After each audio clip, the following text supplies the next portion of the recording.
Este es un mensaje del pastor John MacArthur, traducido y predicado en español para el mundo de habla hispana. Conocer a Dios y todo lo que Dios ha revelado acerca de sí mismo es la búsqueda más elevada de la vida. Proverbios 9:10 dice: el temor de Jehová es el principio de la sabiduría, y el conocimiento del santo es entendimiento. Un hombre nunca ni siquiera comienza a ser sabio hasta que él conoce a Dios, y un hombre nunca adquiere entendimiento alguno hasta que él tiene el conocimiento del santo. Conocer a Dios es la búsqueda más elevada de la vida de un hombre. En Juan capítulo 17 y en el versículo 3, nuestro Señor, en su oración sumo sacerdotal, hizo la afirmación de que Él había venido a dar vida eterna, y que la vida eterna era conocerte a ti, el único Dios verdadero. Conocer a Dios es la meta más elevada de la vida de un hombre. Para eso Jesús vino al mundo, para que pudiéramos conocer a Dios. Ese es un sinónimo para vida eterna. La gente con frecuencia pregunta qué es la vida eterna. Es simplemente conocer a Dios, conocerlo de manera íntima, participar de su naturaleza misma y vida. El hombre más sabio que jamás vivió recibió buenas instrucciones de un hombre que dio evidencia algunas veces de no ser muy sabio, y ese fue David dándole instrucción a Salomón. Algunas veces lo que David dijo fue muy sabio. En 1 de Crónicas, capítulo 28, versículo 9, David le dijo a su hijo: y tú, Salomón, hijo mío, conoce al Dios de tu padre, y sírvelo con un corazón perfecto y con una mente dispuesta. Buen consejo. Salomón, conoce a Dios. Y cuando tú lo conozcas, sírvelo con disposición, con un corazón perfecto, porque Jehová escudriña el corazón y entiende todos los pensamientos. Si lo buscas, Él será encontrado por ti, pero si lo dejas, Él te desechará para siempre. Pedro dijo: antes bien creced en la gracia y el conocimiento de nuestro Señor y Salvador Jesucristo. En 2 de Tesalonicenses 1:8 dice que el Señor vendrá en llama de fuego, tomando venganza en contra de aquellos que no conocen a Dios. Conocer a Dios, como puede ver, es la médula de la existencia. Conocer a Dios es la búsqueda más elevada de la vida. Conocer a Dios es todo, y después conocer todo lo que es revelado acerca de Él en las páginas de este libro. No solo conocer a Dios es la búsqueda más elevada del hombre, sino que conocer a Dios es el propósito más elevado de Dios. No solo Él quiere que lo conozcamos a Él, sino que Él coopera desde su lado. Dios desea que lo conozcamos. La Biblia es tan explícita acerca de esto. En Oseas capítulo 6, en otro contexto, en donde Dios mediante el profeta está reprendiendo a Israel por su hipocresía, siguieron con el sistema sacrificial, con corazones que estaban totalmente alejados de Dios. Y Él dice esto en Oseas 6:6, deseo misericordia y no sacrificio, y el conocimiento de Dios más que holocaustos. Más que cualquier otra cosa externa, Dios desea que lo conozcamos. Los hombres deben conocer a Dios, y Dios desea que los hombres lo conozcan a Él. Esto es el significado de la vida. En esto consiste la vida. Esta es nuestra búsqueda más elevada y el propósito más elevado para nosotros. Estaba tratando de pensar en una manera de ilustrarle de manera vívida a usted cuán importante es para Dios que lo conozcamos. Y me vino a la mente que el profeta Ezequiel busca revelar la gloria de Dios. En el primer capítulo de Ezequiel encontramos la visión de Dios. Y usted podría verlo por tan solo un minuto. Ezequiel capítulo 1 comienza con Dios. Dice: aconteció en el año 30, en el mes cuarto, a los 5 días del mes, que estando yo en medio de los cautivos junto al río Quebar, los cielos se abrieron y vi visiones de Dios. Ezequiel comienza su profecía al hablar de esta visión de Dios que él vio. Después, cuando usted va al final del libro de Ezequiel, usted no necesita pasar ahí. Simplemente dice en el 48:35, la última afirmación del libro: Jehová está ahí.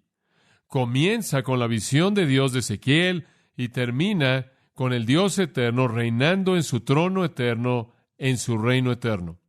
Ezequiel presenta a Dios en el 1:1 y cierra con Dios en el 48:35. Y ¿sabe una cosa? Todo en medio de estos dos puntos es un énfasis en la persona de Dios. Bueno, conforme vi esos dos extremos del libro de Ezequiel, pensé, me pregunto qué hay en medio que Ezequiel realmente sigue amartillando. Y entonces simplemente hice un estudio breve de Ezequiel y descubrí algo muy importante acerca de lo que Dios quiere que usted y yo sepamos. Veamos el capítulo 6 juntos. Ahora quiero que me siga. Ezequiel capítulo 6, versículo 7. Y voy a leer una afirmación de estos versículos, y usted lo hallará algunas veces al principio de un versículo, algunas veces a la mitad y algunas veces al final. Y simplemente lo voy a leer, versículo 7. Y sabréis que yo soy Jehová, versículo 10. Y sabrán que yo soy Jehová, versículo 13. Entonces sabrán que yo soy Jehová. Capítulo 7, versículo 4. Al final del versículo, sabréis que yo soy Jehová, versículo 9. Sabréis que yo soy Jehová. Además, y podemos estar saltándonos algunos en medio de estos puntos, vaya al capítulo 11, versículo 12. Sabréis que yo soy Jehová. Capítulo 12, versículo 16. Sabrán que yo soy Jehová. Versículo 20. Sabrán que yo soy Jehová. Capítulo 13, versículo 9. Sabréis que yo soy Jehová. 14. Sabréis que yo soy Jehová. 21. Sabréis que yo soy Jehová. 23. Sabréis que yo soy Jehová.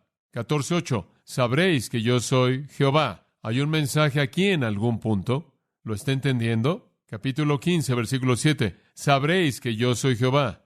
Avanzando al capítulo 20, versículo 12. Para que sepan que yo soy Jehová. Versículo 20. Para que sepan que yo soy Jehová vuestro Dios. 26. Para que sepan que yo soy Jehová. 38. Sabréis que yo soy Jehová. 42. Sabréis que yo soy Jehová. 44. Sabréis que yo soy Jehová. Ahora eso nos lleva a lo largo del 21 hasta el 22:16. Sabréis que yo soy Jehová. 24:24. Sabréis que yo soy Jehová Dios. 24:27. Sabrán que yo soy Jehová. Bueno, no voy a seguir, pero sigue y sigue y sigue y sigue hasta el fin del libro. Ni siquiera me molesté por contar cuántas veces, pero simplemente al ver el capítulo 39, lo veo 2 veces, una vez en el capítulo 38, y simplemente sigue y sigue hasta que llega al capítulo 40, y después Dios aparece en su gran reino milenario glorioso. Simplemente es una profecía entera dirigida simplemente para que usted sepa que yo soy Jehová. Ahora, ¿qué es entonces lo que Dios está tratando de decirnos? Él quiere que lo conozcamos. Este es el deseo de Dios para el hombre. Dios nos está escondiendo. Dios no es una especie de conejo de Pascua cósmico que está ahí escondido en un arbusto y está corriendo y Él está diciendo, está más caliente, se están acercando. Dios no está tratando de cubrirse a sí mismo. Él se ha descubierto a sí mismo y Él quiere que lo conozcamos, y ese es el propósito más elevado de la vida de un hombre. ¿Cómo es que lo podemos conocer? ¿Cómo podemos conocer a Dios? Bueno, como usted sabe, el profeta dijo, si me buscáis con todo mi corazón, ciertamente me hallaréis. ¿No es cierto? Salomón dio alguna información sabia en Proverbios 2:3. Él dijo, si clamares tras la sabiduría o el conocimiento, y levantaras tu voz por el entendimiento, si como la plata la buscareis, y la escudriñareis como a tesoros, entonces entenderéis el temor de Jehová y hallaréis el conocimiento de Dios. Salomón dijo, realmente solo hay una manera de conocer a Dios y conocer todo lo que se ha revelado acerca de Dios, y eso consiste en hacer de eso la búsqueda de tu vida. Si usted está buscando dinero, si está buscando éxito, si está buscando algo más, usted realmente no va a descubrir todo lo que hay por conocer acerca de Dios. Pero, él dice, hijo mío, si buscas a Dios como la plata y escudriñas y buscas a Dios como si buscaras un tesoro escondido, hallarás el conocimiento de Él. Dios quiere que lo conozcamos. Dios quiere que lo busquemos. Y esa es la razón por la que estamos haciendo este estudio pequeño, para que lo conozcamos mejor, para que yo le ayude a usted a conocerlo a Él mejor. Ahora entremos a nuestro bosquejo. Ya respondimos a las primeras 2 preguntas. ¿Es Él y quién es? Y estamos trabajando en la pregunta número 3. ¿Cómo es Él? ¿Cómo es Dios? Ahora dijimos que Dios es definido para nosotros en la Biblia en términos de ciertos atributos o características. Y la definición de un atributo es esta. Un atributo es algo que es verdad de Dios. Cualquier cosa que es verdad de Dios.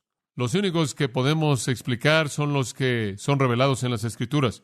¿Cuántos atributos le dije yo a usted que Dios tiene? ¿Se acuerda? ¿Cuántos? Un número infinito. Usted no puede contarlos. Solo hay algunos que han sido revelados aquí. Y de todos los que han sido revelados aquí, únicamente estamos seleccionando unos cuantos para entender mejor a Dios. Ahora, ¿qué es lo que ya hemos estudiado? Número 1, estudiamos que Dios era inmutable. Esto significa que Él no cambia y Él no puede cambiar. Dios nunca cambia. El segundo que estudiamos, Dios es omnipresente. Eso significa que Él está en todo lugar al mismo tiempo con conciencia total. El tercero que estudiamos, el último día del Señor, Dios es omnipotente. Eso significa que Él es todopoderoso. Él puede hacer lo que quiera con la misma facilidad con la que puede hacer cualquier otra cosa, y Él puede hacer lo que Él quiere hacer. Dios es incambiable, está en todo lugar, en todo momento, y es todopoderoso. Ahora, hoy quiero compartir con usted otros dos atributos acerca de la persona de Dios. El cuarto, Él es omnisciente. Eso simplemente significa que Él conoce todo. Dios conoce todo. Todo. En el Salmo 147:5, la Biblia dice, su entendimiento es infinito. Eso significa sin límites. Su entendimiento es infinito.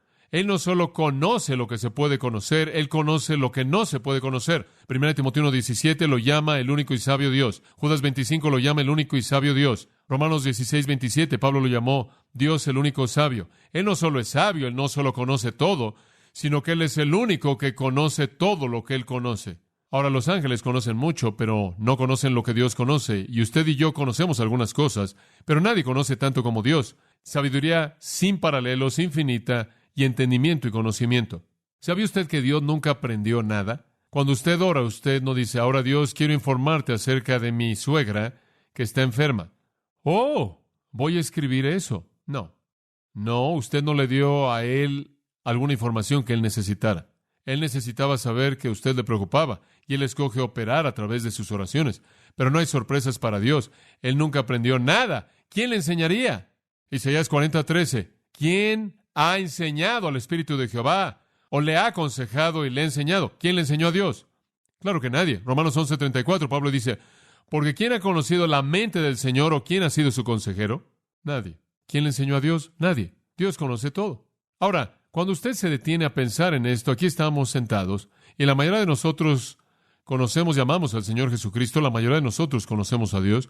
¿Alguna vez se ha detenido a darse cuenta de que el hecho más sorprendente de la omnisciencia de Dios es que Él nos conoce y todavía estamos aquí?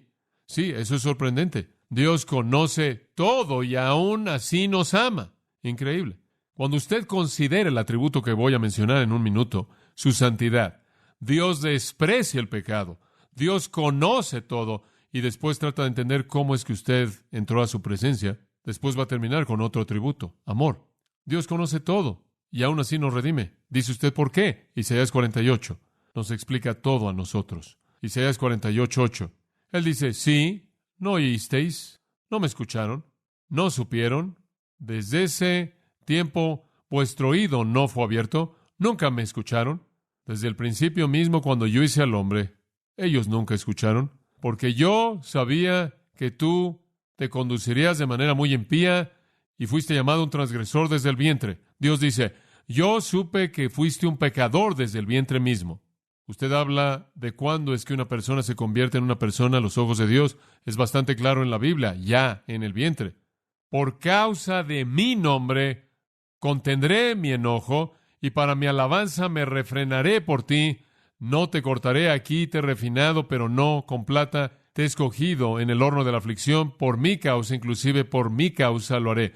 Dios ve hacia abajo y conoce todo. Sabía que estabas putrefacto, echado a perder desde el principio. Sabía que eres un transgresor desde el vientre y odio el pecado. Pero te salvé de cualquier manera. ¿Por qué? No tanto por causa de ti, sino porque quise desplegarle al mundo otro de mis atributos. Y ese es el atributo del amor, y a los ángeles otro, el atributo de la sabiduría, por mi causa. La maravilla de maravillas para mí es que Dios conoce todo y aún así me ama. Nada está escondido de Dios. ¿Sabe usted que todo acerca de su cuerpo lo conoce Dios y los cabellos de su cabeza están contados? Para algunos de ustedes eso no es difícil.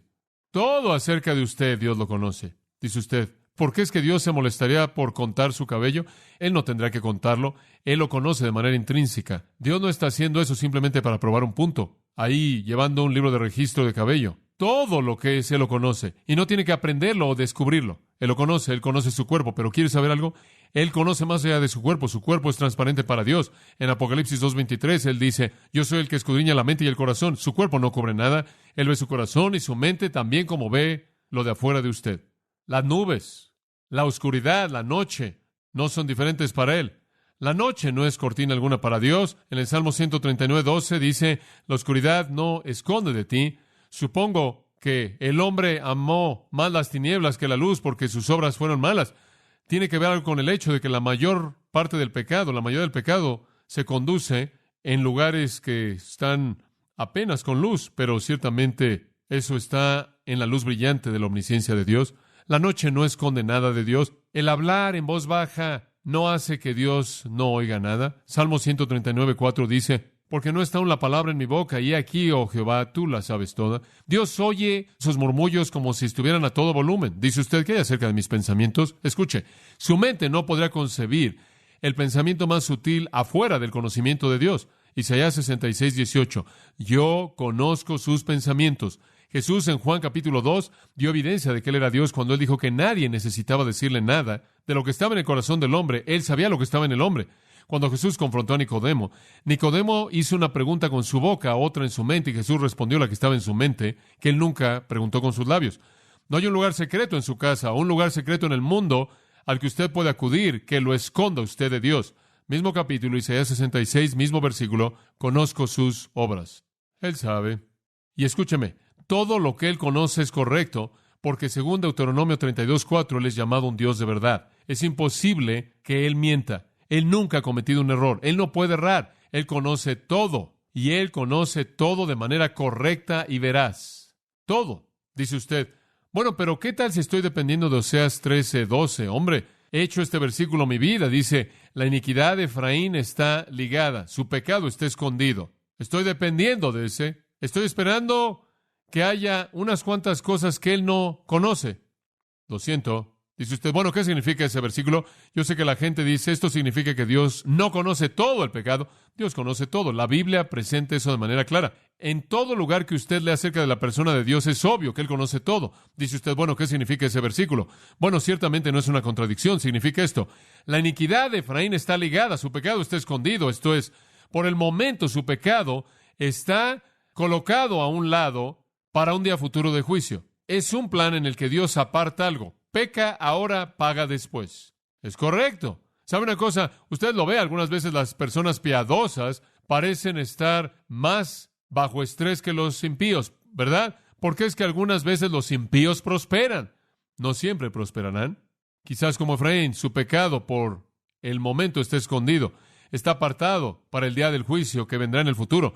Ese es el significado de Romanos capítulo 2, versículos 5 y 6, donde Pablo dice, pero por tu corazón endurecido, impenitente, atesoras para ti mismo ira para el día de la ira. En otras palabras, estás pecando y estás amontonando un montón de pecado para un día futuro, para la revelación del justo juicio de Dios, quien dará a todo hombre según sus obras.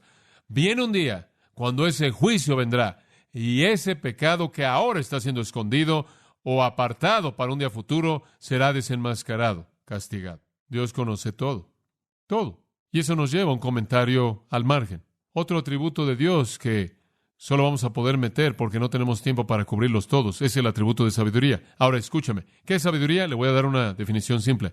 Sabiduría es omnisciencia actuando con una voluntad santa. Es omnisciencia actuando con una voluntad santa. Si Dios conoce todo, entonces todo lo que Él hace es absolutamente sabio. Si Él conoce el fin desde el principio, entonces Él conoce todo paso en medio de estos dos puntos. Si Dios sabe que esto es lo que usted es y esto es lo que usted será, usted quizás no entienda lo que está pasando en medio de estos dos puntos, pero Él sí, y todo es correcto. Si Él tiene conocimiento perfecto, Él tiene sabiduría perfecta. Omnisciencia práctica. Él conoce todo, todo. ¿Sabe una cosa? Usted puede conseguir muchas ilustraciones de la sabiduría de Dios. Usted puede ver la creación, todo desde el macrocosmos del universo hasta el microcosmos de los detalles de la vida, y usted puede ver sabiduría. Es absolutamente increíble cuán sabio Dios es. Sorprendente su sabiduría. ¿Puede usted imaginar cómo Dios coloca y constituye un universo entero, las partes componentes del cual van más allá de la capacidad de los números, y que todo opera en armonía con lo demás para producir exactamente lo que Dios quiere? Increíble. Y todo resultado a lo largo del proceso está cumpliendo perfectamente su sabiduría. La creación de Dios es un monumento a su sabiduría. Salmo 104:24 dice, oh Jehová, cuán innumerables son tus obras, en sabiduría las has hecho todas. La sabiduría de Dios, vemos cómo todo opera junto, según Efesios 1:11, según el consejo de su voluntad. Y después usted tiene que estar de acuerdo con que la redención es un acto de sabiduría. Dios tomó a los que no eran poderosos y no eran nobles y no eran inteligentes y los hizo su pueblo, y confundió a los poderosos y confundió a los sabios y confundió a los nobles del mundo. Estudiamos eso en 1 Corintios 1. Y después Dios toma a la iglesia, según Efesios 3:10, la despliega delante de los ángeles para que los ángeles puedan ver cuán sabio es Él. La sabiduría de Dios, amigos míos, es vista en la redención de aquellos de nosotros que somos su iglesia. Dios es sabio, Dios conoce todo. ¿Cuáles son las lecciones prácticas de esto? Permítame dárselas. ¿Qué es lo práctico para un cristiano en primer lugar? ¿Qué hace esto para mí, saber que Dios es sabio y conoce todo? Número 1, es un gran consuelo para mí saber que Él conoce todo. Dice usted, ¿por qué? Bueno, en primer lugar, es bueno saber que Él me conoce. Él tendría que conocer todo para conocerme a mí. No soy tan importante en el universo. ¿Alguna vez se ha preguntado, me pregunto si Él sabe que estoy aquí? Me imagino que hay algunas personas que simplemente están ahí en el mundo y no son muy famosos ni nada, y de vez en cuando dicen, me pregunto si realmente sabe que existo. No hago mucho ruido ni nada. ¿Sabe una cosa? Hubieron algunas personas así en el tiempo de Malaquías. Dios realmente estaba exhalando juicio en contra del pueblo, y Malaquías era el profeta que estaba predicando contra ellos, y hubo un grupo de personas insignificantes que se reunieron y estaban tambaleando y estaban diciendo, ¿sabes una cosa? Podríamos terminar ahogados en este juicio. Dios podría olvidarse y podría comenzar a destrozar a todo el mundo. Me pregunto si nos recuerda. Y en Malaquías 3:16 dice, entonces los que temieron a Jehová hablaron con frecuencia uno a otro. Estaban hablando mucho. Hombre, ¿sabes una cosa? Esto está empeorando. Me pregunto si Dios sabe que estamos aquí. Y Jehová oyó, y el libro de la memoria fue escrito delante de él para aquellos que temieron a Jehová y pensaron en su nombre. Y serán míos, dijo Jehová, en el día cuando yo haga mis joyas, y los libraré como un hombre libra a su propio hijo que lo sirve. Dios tiene un libro, amigos míos, y a Él no se le olvida quién pertenece a ese libro. ¿No es bueno saber eso? Me da gusto que Él conoce todo. Él conoce a John MacArthur y Él sabe que yo conozco a Jesucristo, y entonces Él sabe que yo pertenezco al libro. De hecho, Él lo supo hace tanto tiempo atrás que me escribió antes de que el mundo comenzara. Es un consuelo para mí saber que Dios conoce todo. Saber que no hay nada absolutamente fuera del conocimiento de Dios. Él me conoce a mí y Él sabe que yo le pertenezco a Él. Eso es un consuelo. En el Salmo 56, versículo 8, me encanta esto. Tú contaste mis salidas, tú colocaste mis lágrimas en tu botella o en tu redoma. Podrá ser una afirmación en lugar de una pregunta. Tú colocas mis lágrimas en tu botella. ¿Sabe una cosa? En el Oriente, cuando los que lloraban venían, eso era algo que se hacía por costumbre. Todo el mundo llora. Algunos de los que lloraban metían sus lágrimas en una botella. Usted le pagaba a los que lloraban. Supongo que era una manera en la que usted probaba que había cumplido con su trabajo. Y entregaba una botella de lágrimas y recibía su dinero. Pero tenían gente que venía y lloraba. Y se aseguraban de que sus lágrimas cayeran en una botella y las dejaban ahí como una pequeña muestra. David dice que Dios hace que las lágrimas de David caigan en la botella de Dios. Dios se acuerda de mis lágrimas. Dios no solo me conoce a mí, sino que Él conoce mis lágrimas. ¿Es bueno saber eso? ¿Es algo confortante para usted que Dios conoce toda prueba que usted jamás enfrenta? ¿Que Dios mete sus lágrimas en su botella? Él debe tener una botella muy grande. Quizás Él simplemente llena el océano con ellas y esa es la razón por la que está salado, no lo sé. Dios mete las lágrimas de usted en su botella. Eso significa para mí que Dios se preocupa por mí. Me da gusto saber eso. En Mateo capítulo 6, Dios no solo conoce mis ansiedades y mi dolor, no solo conoce quién soy yo, sino que Él conoce todas mis necesidades.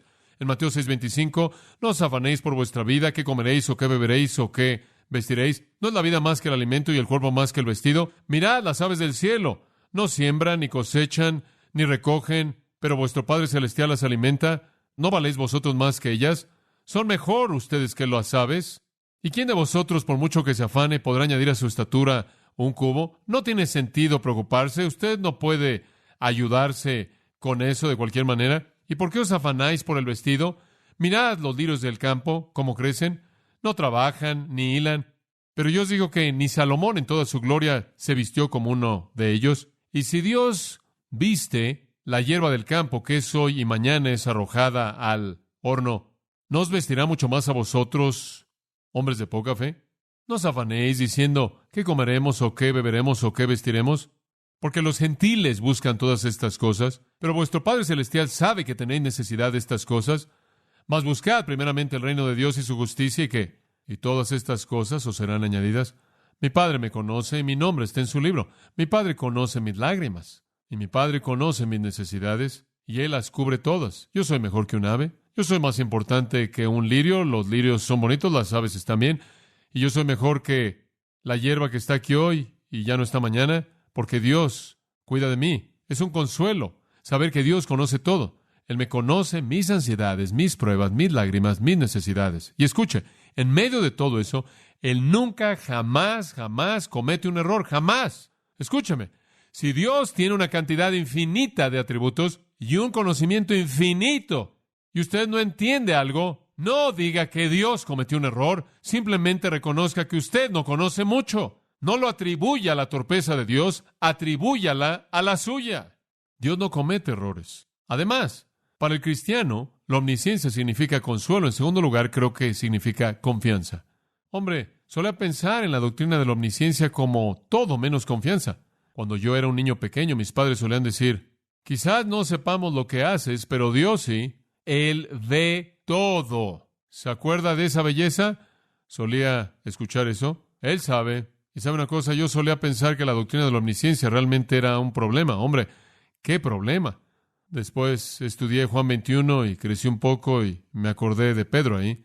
Y Pedro estuvo tratando de convencer al Señor de que lo amaba. ¿Se acuerda de eso? Señor, te digo, te amo. Y el Señor le siguió preguntando y preguntando. Finalmente él dice, Señor, mira, tú todo lo sabes, tú sabes que te amo. ¿A qué apeló? ¿A qué doctrina de Dios? ¿A qué atributo? Omnisciencia. La omnisciencia es algo maravilloso. No es tanto que Dios lo ve a usted y lo espía. Eso es solo la mitad. ¿Sabe usted que si no fuera por la omnisciencia hay algunos días en las que Dios ni siquiera sabría que usted lo ama porque no es tan obvio? Y si Él no conociera todo, Él ni siquiera sabría que usted se preocupa por Él. Supongo que en mi vida hay muchos días cuando yo no me distingo de alguien del mundo. ¿Estaría usted de acuerdo con eso para su vida? ¿Cómo es que Él sabe que yo me preocupo? Él tiene que conocer mucho. Él tiene que conocerlo todo. Él tiene que conocer mi corazón. Oh, eso me da confianza de que aun cuando fallo, mi amor todavía está seguro porque Él conoce mi corazón. Un tercer pensamiento, y ya hice referencia a este, es corrección. Escuche esto. Si usted supiera que Dios no conociera todo, ¿qué haría usted que no hace ahora? Piensa en esa. Ese es un verdadero ganador. Si usted supiera que Dios no conoce todo y que Él nunca se enteraría, ¿qué haría usted? Oh, mi papel no es lo suficientemente largo para escribirlo todo. Y entonces digo que el tercer resultado bueno, práctico de la doctrina de la omnisciencia es corrección. Dios es un maestro quien nunca deja el salón. Sin embargo, siempre es con amor, ¿no es cierto? Él conoce todo. Si usted supiera, y piensa en esto, si usted quiere saber realmente en dónde tiene dolor, si usted quiere conocer sus pecados, si usted quiere saber en dónde está el nivel más bajo, más putrefacto, simplemente imagínese, ¿qué haría usted si usted supiera que Él nunca sabría? Y usted se va a encontrar ahí, pero Él sabe. Y como le dije la última vez, debido a que Él está en todo lugar, todo pecado que usted comete es como si usted entrara a gatas a la sala del trono de Dios, se acercara hasta los pies del trono y lo hiciera ahí en su cara, en la cara de Dios. Pero el Nuevo Testamento nos dice que en algún punto vamos a dar cuentas por todas las cosas que hemos hecho en el cuerpo, 2 Corintios 5. Y también nos dice en 1 Corintios 4:5 que ese día va a traer a la luz las cosas escondidas de la oscuridad. Dios conoce todo, todos nuestros caminos, pensamientos, actitudes, todo. Para el cristiano, eso es corrección, hombre. Si Él lo sabe, no lo quiero hacer. No quiero afrentarlo. No quiero deshonrarlo. Eso es corrección. Y después la confianza que tengo en saber que Él conoce mi corazón y el consuelo que tengo en saber que Él sabe que soy de Él. Él conoce mis lágrimas, Él conoce mis necesidades. Él nunca comete un error. ¿Qué hay acerca del no cristiano? ¿Qué significa la doctrina de la omnisciencia para usted? Usted está aquí, usted no conoce a Dios, usted no conoce a Cristo, usted en cierta manera está viendo desde afuera, usted en cierta manera nos está evaluando. ¿Qué significa esto para usted? Número 1, permítame decir esto. Debería revelarle a usted la torpeza de la hipocresía. Si usted piensa que usted puede jugar un juego y salirse con la suya, usted está equivocado. Dios conoce todo. No piense ni por un minuto que Dios es engañado por usted. No es así. Él no es engañado. Su hipocresía es desenmascarada de manera total cuando Jesús en el Sermón del Monte confrontó a Israel. Él simplemente los desnudó, ¿no es cierto? Él simplemente les arrancó las marcas. Hipócritas. Y estaban buscando un lugar en donde esconderse, créame, para cuando terminó con ellos. Escuche Eclesiastés, una palabra de sabiduría de Eclesiastés 12:14. Dice esto: porque Dios traerá toda obra a juicio, con toda cosa secreta, sea buena o mala. Escuche, Dios no es engañado por la rutina de usted. Dios no ve su máscara y dice, oh, Dios no es como el hombre. El hombre mira lo que está delante de sus ojos, pero Dios ve ¿qué? El corazón. Él lo ve usted de manera clara. Escuche, amigo mío, si usted no conoce a Cristo, más vale que usted reconozca desde el principio que usted no conoce a Dios, y sea cual sea el juego que esté jugando para tratar de aparecer como alguien bueno delante de Dios, no sirve. La torpeza de la hipocresía. Si Dios conoce todo, Él conoce mucho más de lo que usted cree que Él conoce. Lo segundo que yo le diría a un incrédulo o a alguien que no conoce a Dios es que hay una promesa de juicio preciso. En Romanos 2:2, Pablo dice, Dios juzgará según la verdad.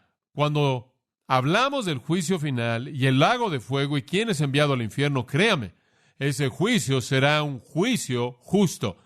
Dios juzgará en base a la verdad, porque Él tiene conocimiento absoluto de la verdad. Y nadie engaña a Dios.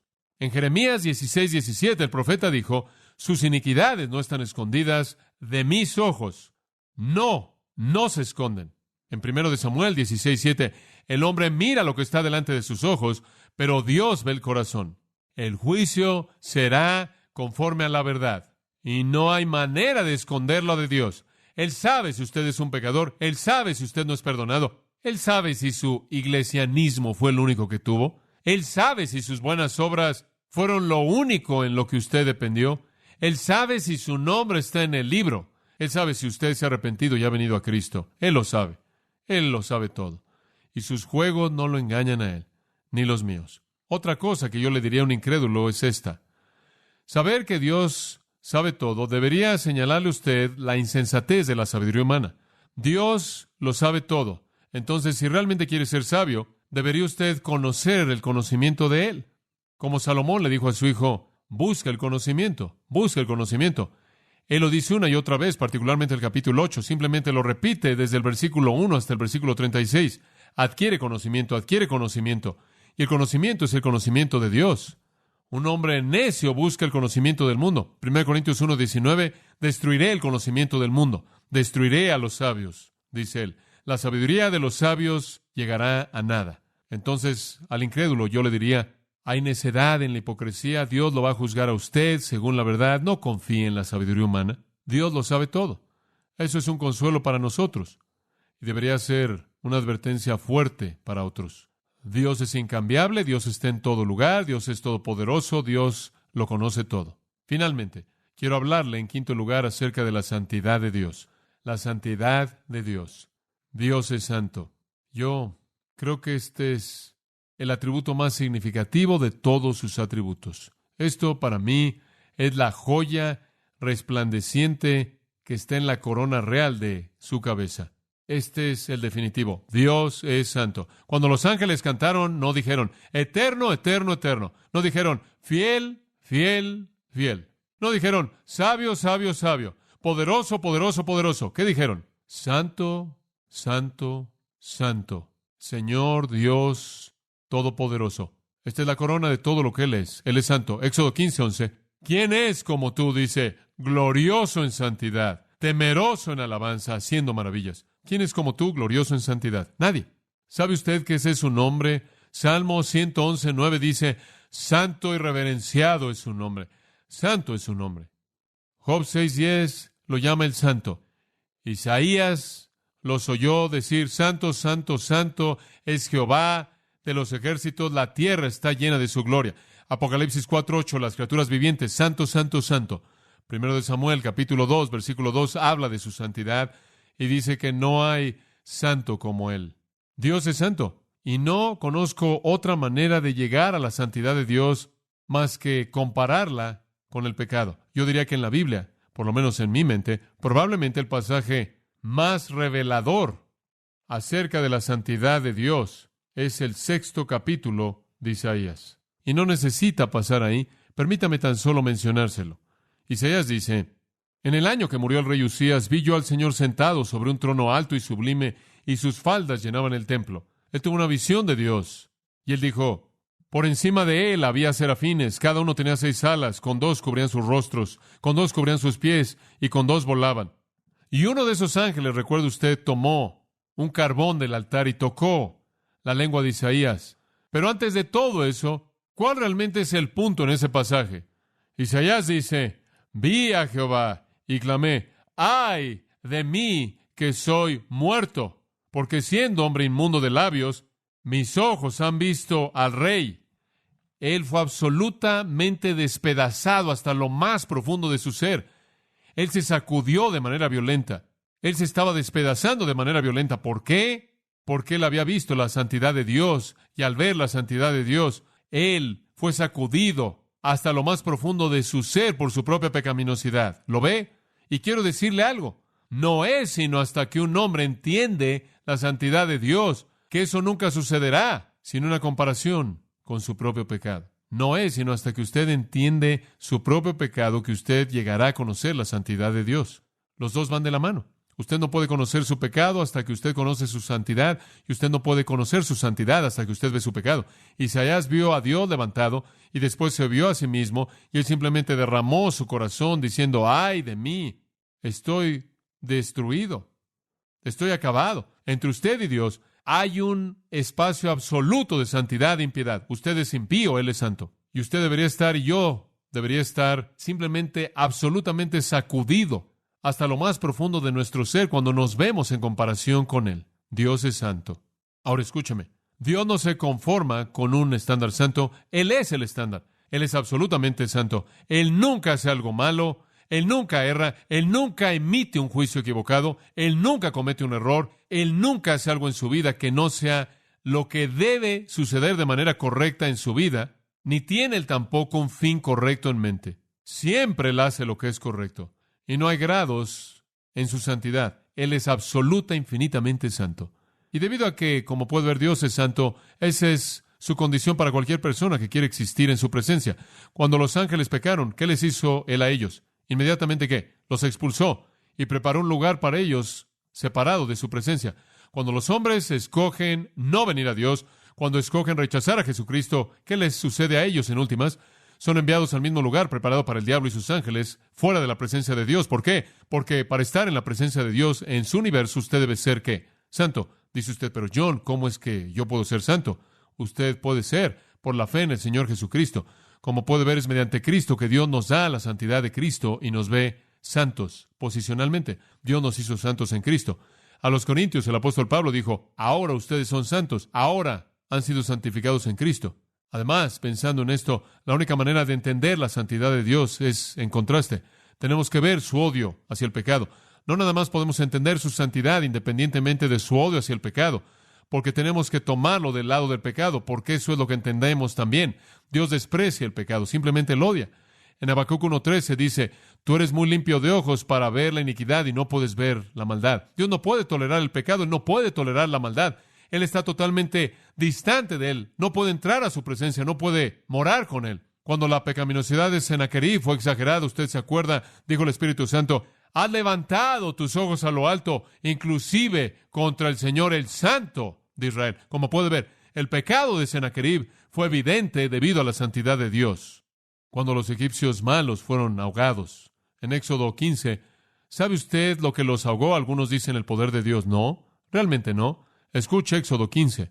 El mar los cubrió, se hundieron como plomo en las aguas. Después esto: ¿quién es como tú, oh Señor glorioso en santidad? ¿Sabe usted por qué se ahogaron? No por el poder de Dios, sino por la santidad de Dios. Él no podía tolerar su maldad.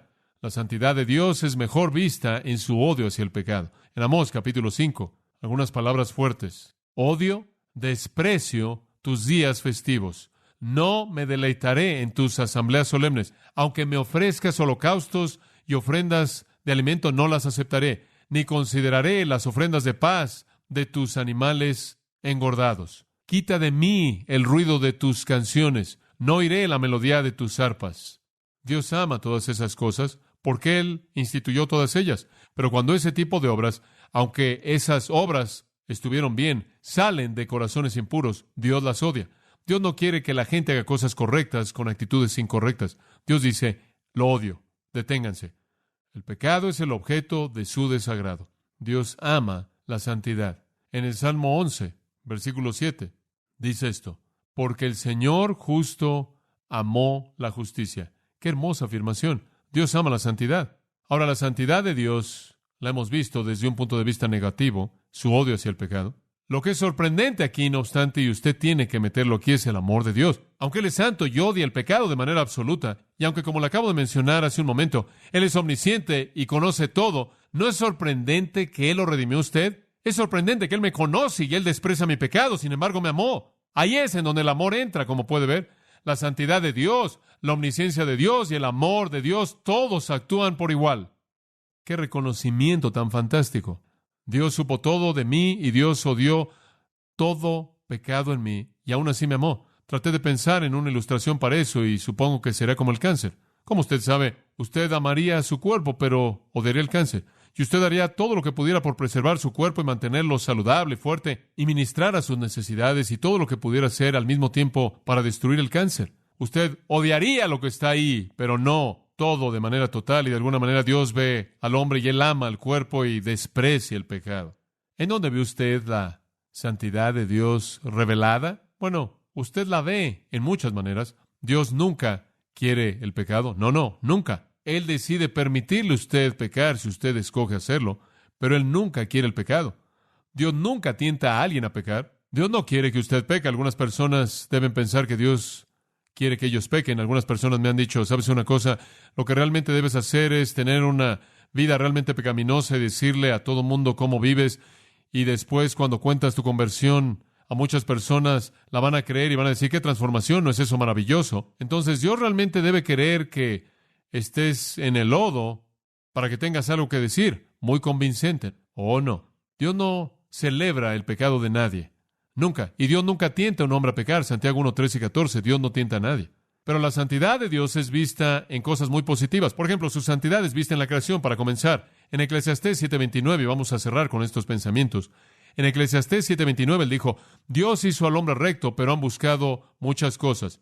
Dios hizo al hombre recto. Cuando Dios hizo al hombre, Él era santo. La santidad de Dios es vista en la creación. En segundo lugar, la santidad de Dios es vista en la ley moral. La ley moral todavía permanece, aunque el hombre ha tratado de destruirla y hacerla a un lado. La ley moral todavía permanece en el mundo y esto muestra que Dios es santo. Romanos 7:12, Pablo dijo, la ley es santa, el mandamiento es santo, justo y bueno. La ley moral de Dios muestra que Dios es un Dios santo. Cuando Dios estableció una ley moral justa, Él mostró que Él es un ser moral, santo y justo. Y creo que también la santidad de Dios no solo es vista en su creación, y no solo en su ley moral, sino veo la santidad de Dios en su ley sacrificial. Cuando veo a Dios estableciendo a todos esos animales como un sacrificio, veo a Dios diciendo que la muerte es el resultado del pecado. Y quiero que vean eso, y quiero que lo vean bien. Y cada vez que esas personas hacían un sacrificio, veían la mortandad del pecado, y eso probaba la santidad y la moralidad de Dios. La santidad de Dios es vista en la creación, en la ley moral, la ley sacrificial. La santidad de Dios también es vista en el juicio contra el pecado. En el juicio contra el pecado. Cuando usted estudia la Biblia y usted ve, por ejemplo, en 2 de Tesalonicenses, capítulo 1, a Jesús viniendo en llama de fuego y vengándose de aquellos que no conocen a Dios ni obedecen el Evangelio. Cuando usted ve en Judas 4 esos impíos que están condenados por sus obras impías, que han hecho de manera impía en contra de Dios, usted ve cómo Dios odia el pecado y su juicio contra el pecado es un reflejo de su santidad. Él debe castigarlo. Y quizás de manera suprema, la santidad de Dios es vista en la cruz. Sí, la santidad de Dios es vista en la cruz. Usted dice, pero ahí es donde todo el pecado estuvo sobre Él. Sí, y esa es la ilustración más grande de su santidad. Escúcheme, Dios fue tan santo que Él pagó el precio absolutamente supremo que era necesario para satisfacer su santidad. En Hebreos, capítulo 9 y versículo 26, lo pasamos por alto, pero es una afirmación sorprendente. Escuche lo que dice. ¿Por qué Él entonces, de otra manera, le hubiera sido necesario padecer muchas veces desde el principio del mundo? En otras palabras, si fue un sistema sacrificial, Cristo tendría que haber muerto una y otra vez. Pero escuche, pero ahora, en la consumación de los siglos, Se presentó una vez para siempre por el sacrificio, ¿de quién? De sí mismo. La santidad de Dios fue tan infinita que Él tuvo que pagar el precio supremo de que Él mismo muriera, llevando el pecado, porque el precio tenía que ser pagado aun si le costaba su propia vida. Eso es santidad. Su santidad es vista en la muerte de Cristo. La santidad de Dios demandó pago, aun si Él mismo tenía que pagarla. Aun si Él mismo tenía que pagarlo. Él es santo. Santo. ¿Cuáles son las lecciones prácticas de la santidad? Para el no cristiano, simplemente esto. La santidad de Dios demanda santidad en tu vida. Y es solo mediante Jesucristo. En Efesios 4 habla de vestirse del nuevo hombre, renovado en santidad. Dios quiere que usted sea santo y la única manera en la que usted jamás llegará a ser santo es estar en Cristo y tener su justicia dada a usted. Por otro lado, si usted no es cristiano y usted rechaza la santidad de Dios ofrecida a usted en Jesucristo, entonces otro atributo de Dios entra en operación. Y ese atributo es llamado justicia. Si usted rechaza a Dios, entonces recibirá lo que usted merece. Eso es justicia. Y Dios es justo. Y para el impenitente, su santidad demanda justicia. ¿Qué hay acerca del cristiano? ¿Qué significa la santidad para un cristiano? ¿Cuál es la idea práctica de la santidad de Dios en mi vida? Simplemente es afirmada en 1 de Pedro. Y quiero que escuche, capítulo 1, versículo 15.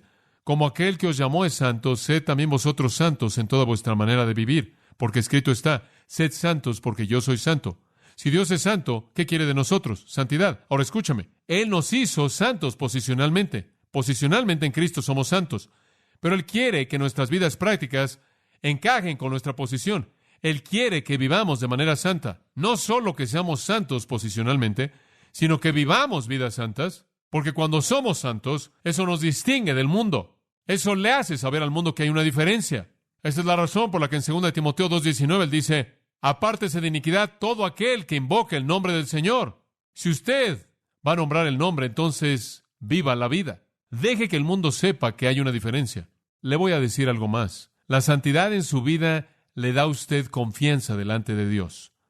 Si usted es un cristiano y está viviendo una vida santa, usted está enfrentando el pecado, usted está haciendo cosas piadosas y cosas santas, usted está viviendo una vida recta, entonces usted va a tener una confianza delante de Dios. Escuche usted esta ilustración hermosa de Job 22, y simplemente se la voy a leer. Escuche. Si os volvéis al Todopoderoso, seréis edificado. Quitarás la iniquidad muy lejos de tus tiendas. Escuche, usted va a regresar a Dios y va a enderezar las cosas. Lo primero que tiene que hacer antes de que regrese ahí es quitar el pecado. Versículo 26, escuche.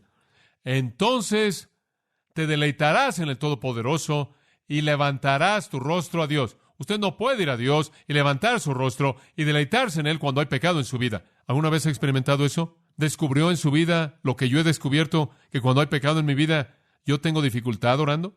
Job 22 dice, encárgate de tu pecado y podrás levantar tu rostro hacia el rostro de Dios, sin culpabilidad. Escuche, la santidad nos distingue del mundo. La santidad nos da confianza, la santidad nos da paz. No hay paz para el impío. Isaías 57:21 dice, santidad, Dios quiere que seamos santos, aun si Él tiene que disciplinarnos. Según Hebreos 12:10, Él nos va a disciplinar para hacernos santos.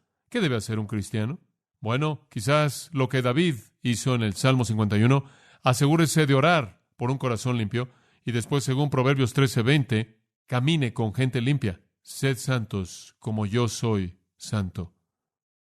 Oremos. Padre, gracias en esta mañana por tu revelación de ti mismo a nosotros.